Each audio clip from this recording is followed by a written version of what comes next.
Purposeless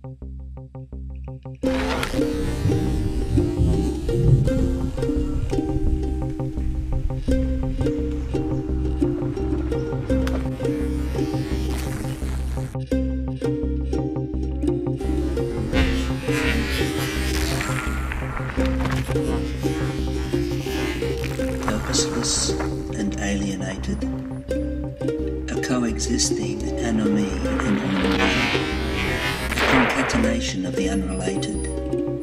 I lurk on street corners, planning the intersection of vehicles. Delayed by traffic light whim or leaving home moments earlier, you leave yourself vulnerable to my coordinate points. Some sort of stack to give that up, but I didn't, as usual, and then it took me ages to work out, pull off every covering that I had on the bike. So now I'm going to ride home.